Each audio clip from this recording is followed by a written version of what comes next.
More questions than answers. That's what K12 Lift is providing to the South Bend Empowerment Zone. But in this case, questions are a good thing. K12 Lift is a new data tool that's allowing school leaders and teachers in the zone a deeper look into student data. Malaya, what have we been learning about? Coquillard first grade teacher Maria Toscos knows all the kids in her class. Another example of a good, Julian.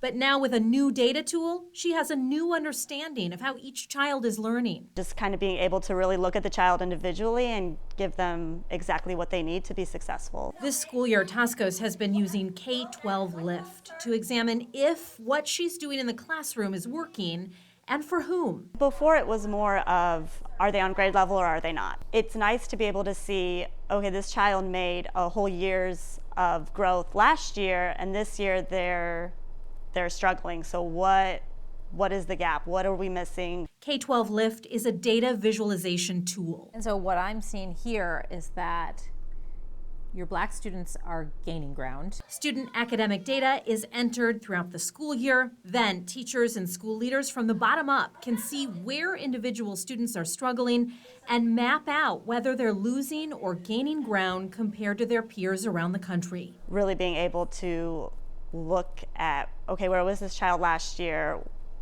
What are they capable of doing?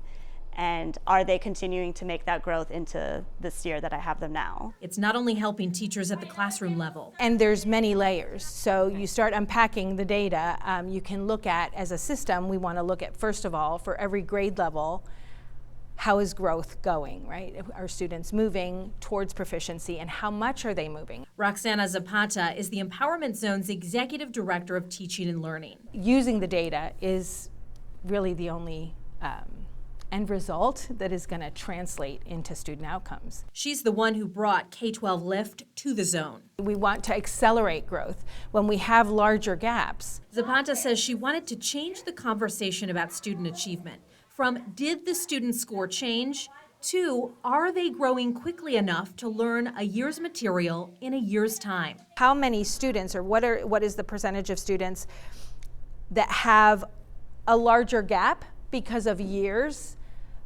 of a system that maybe didn't meet all student needs? And so how fast are we moving them? And if we're moving them quicker than national peers, we're in a good spot. And then we can look into the data to see who's growing quickly enough, who isn't. This is helping accelerate learning for the zone, which was created because years of test scores showed students were falling behind. Pablo, Camila, and Lulu run a timed race. The Empowerment Zone is the first in the state to use this program. It created this video to demonstrate how. The video gives the example of 3 kids in the same grade but living in different parts of the world. They have to run a timed race. The video shows that the kids with the extra personalized support run farther. As a result, the distance between Pablo, Camila, and Lulu continued to grow. Zone leaders say when it comes to schooling, it's important to look at how children in the zone are growing compared to others around the state and find ways to accelerate learning.